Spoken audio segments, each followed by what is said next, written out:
and this is a program I'm putting together about my mountain goat hunting trip to Juneau, Alaska. And this guy here is the mountain goat I got on my trip.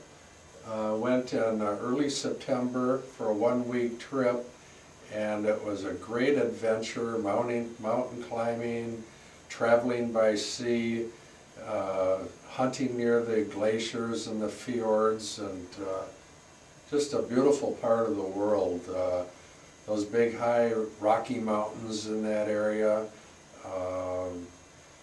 Many times those mountains are so high that many times you don't see the top of the mountain because they're in the clouds.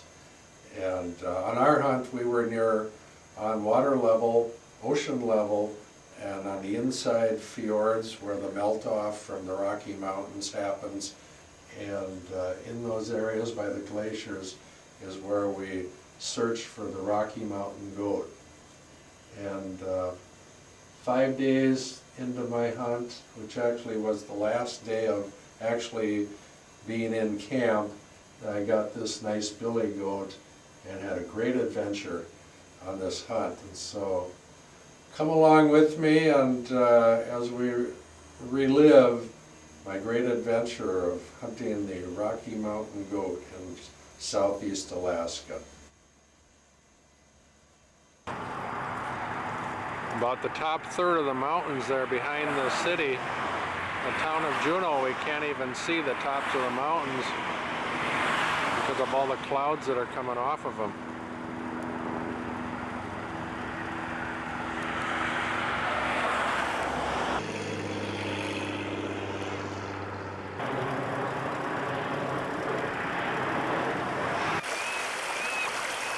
Now this is the river there. Salmon are heading upriver, up into that mountain stream. It goes underneath the highway here, and then there's a steep mountain stream way up here where they're heading for.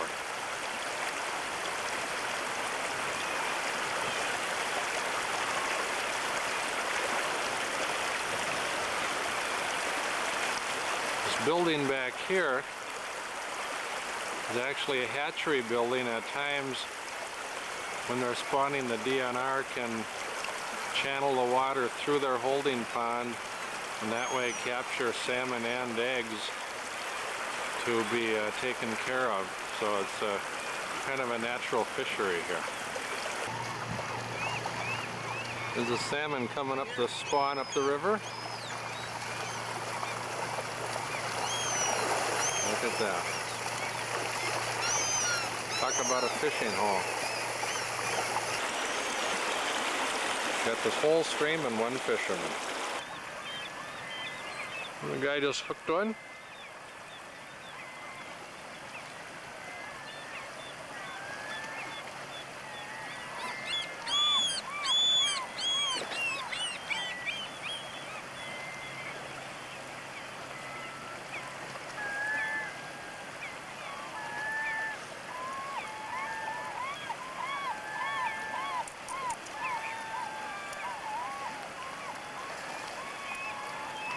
Easy fishing.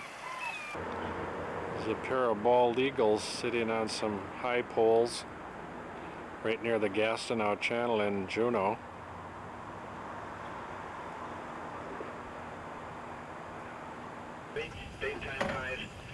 Well, Patrick, are you about ready? Yes, sir. Good. I think we're getting into our last final packing stage here, huh? And we'll roll this boat out of here. Out of the backyard.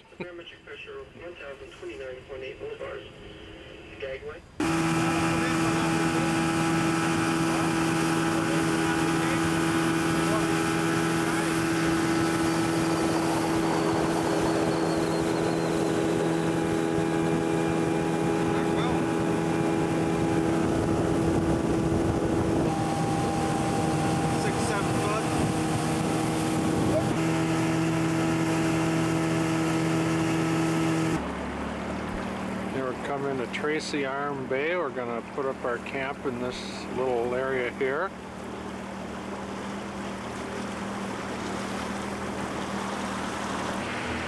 waterfalls cascading down from, what, maybe up to 4,000 feet up there? Yeah. Coming all the way down here, coming down here to the ocean level. Fresh water out of the mountain. We're going to go in here and fill up our water jug with fresh mountain water.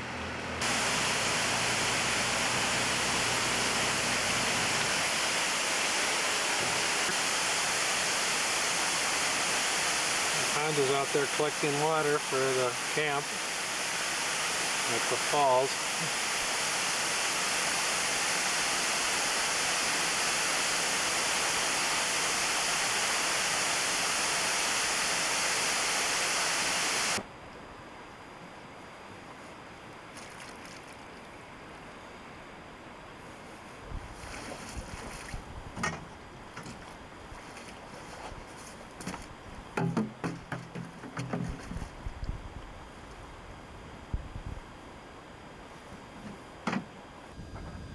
Out here to Oceanside, you can see the our boat is quite a ways out from shore here because of tide.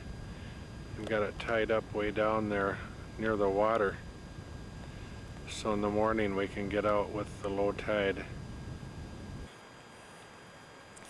Here we are at our first camp.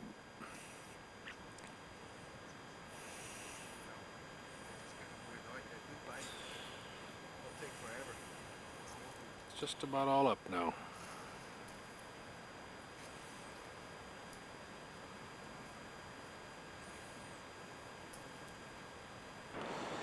Here we are at camp, glassing the hills for goats and bears that might be in the area surrounding us.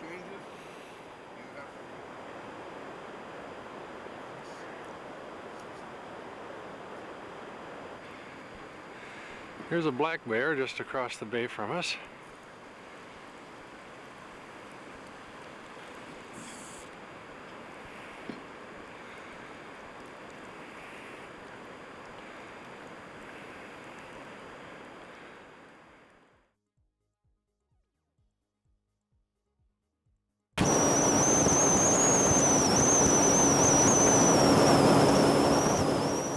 One thing that will impress you if you ever go there is the colors. The ocean water, where those glaciers are, those big blocks of ice fall off. They just shear like, imagine a 500-foot wall, a river of ice coming from miles up in the mountains.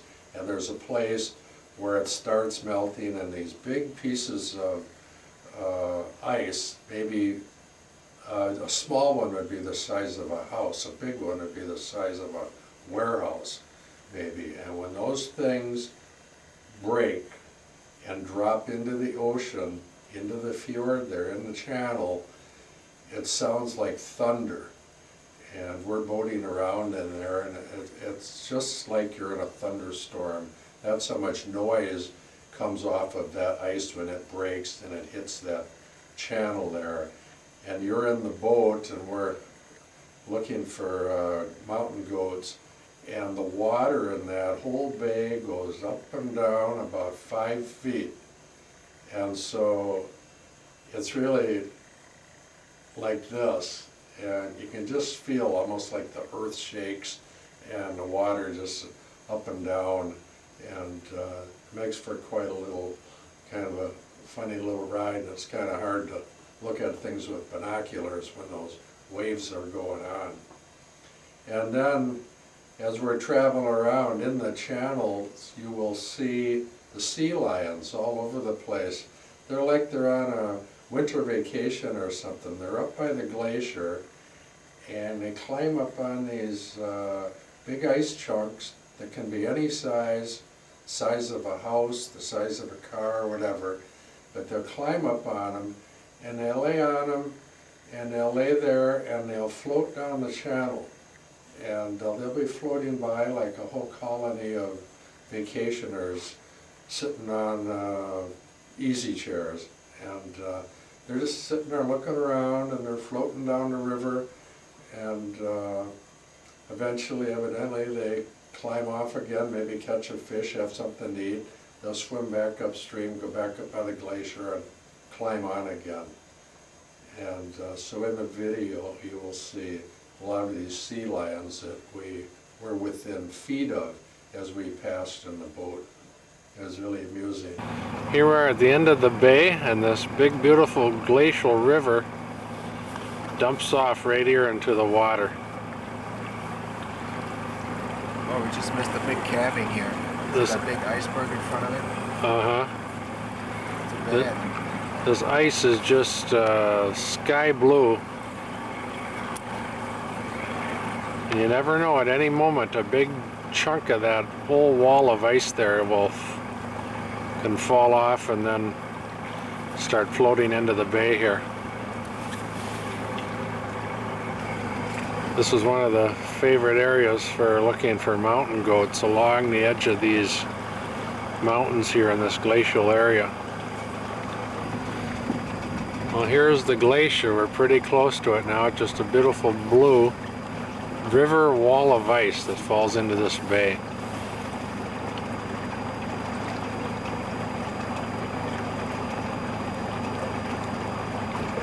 If we're lucky while we're filming, a big chunk of ice will come falling off that wall.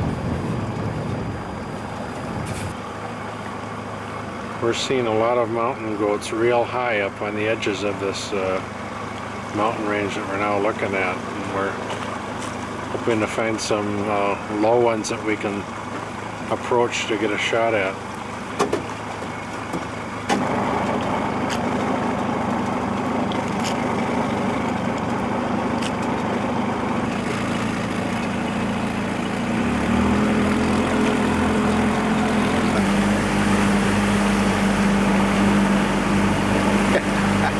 Got a good one? Yeah, I got a good video of that one. We would boat slowly near the sides of the mountains there on those channels, and we would glass up into the mountain sides looking for the mountain goats.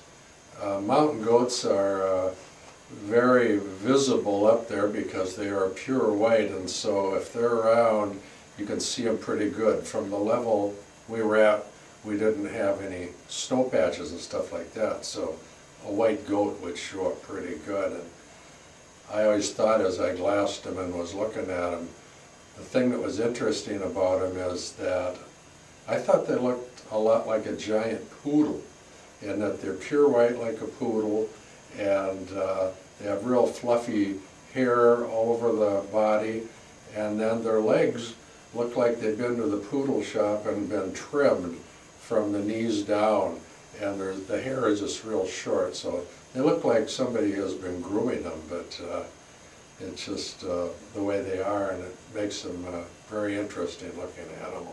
Once we spotted an animal, it was game on, and we would take the boat to the shore and get lined up with the animal. They might be 500, 800 feet above us up on the mountainsides, and we would leave the boat and go on a stalk and try to work our way up and luckily try to end up where we get a chance to see them again, because once you get up climbing those mountains, it's a very steep angle as you go up, and sometimes it's hand to foot getting up steep points and stuff like that. You're grabbing little pieces of bushes and stuff, and when you get up in there you realize that what from the water looked like a rocky mountainside with like moss, like green moss. It looks like patches of moss, but you get up in there and start walking around in it, and all this stuff that looked like moss is like a jungle of sumac bushes or something that way higher than your head, 10, 12 feet high, and you're in there and you're breaking your way. You're breaking yourself a path as you go, sometimes around the stems and all the fallen litter and all the junk that is up there in those mountainsides. I'm getting some really good video of these animals. That is good.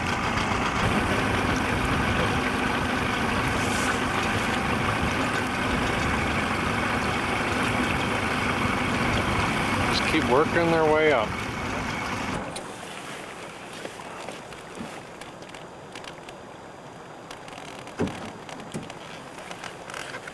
Way up there.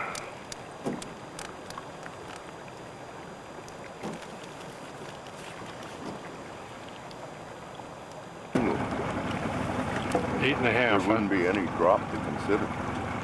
Is that right? Yeah. At a 45-degree angle, up.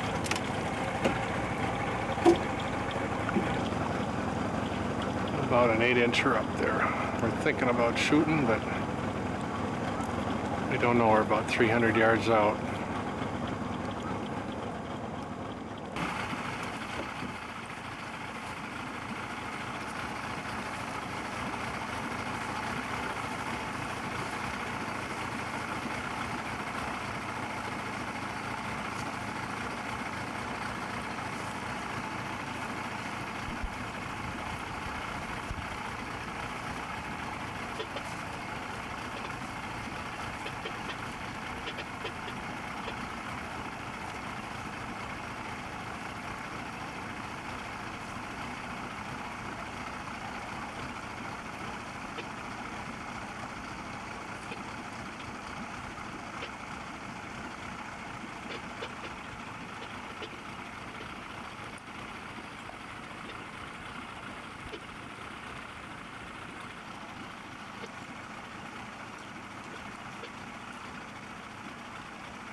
There's the goat. He had loaded up and headed for camp. He was the toughest one on my bod to go after.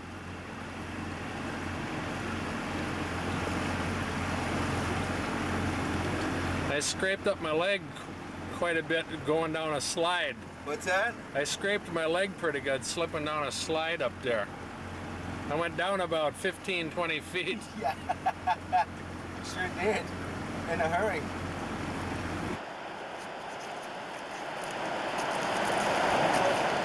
After all, we lucked out finally on the last day, right next to a glacier. We found ourselves a low goat and one we could get to. And my congratulations to you here, Jim. Thank you.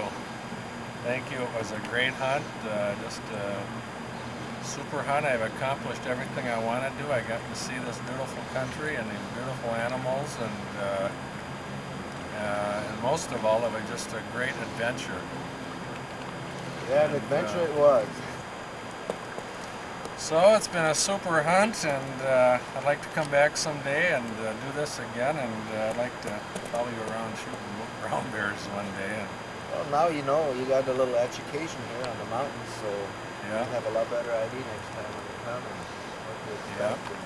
yeah. Next time I'll. And you've been in good shape. You've gotten a lot further than most of the other hunters ever get. And it definitely helped doing your own workout Well, at home. that was a big worry of mine, that I was going to be, this beer belly here, and I was exercising during the summer and late, and didn't feel I was doing it adequately enough. But Well, I you've was done a bike good job. riding, You've done a good job. and I gotta say, I got poop now and then, but never the point where I didn't want to keep going and do what we do here to get our animals. So I surprised myself that I was able to do it. Yeah, I mean, he even got an education in rope command, so he's done real well. Yeah. He lured me off a cliff with a rope at one point because that was the only, well, a good way down, but it wasn't the easiest, but it didn't look too secure to me, so put a rope around my chest and lowered me down the edge of a cliff for a little ways. And I'm sure my wife was going to be happy to hear about that. So, that I did that. I had shaking knees there a few times, but it was worth it and a hell of an adventure. And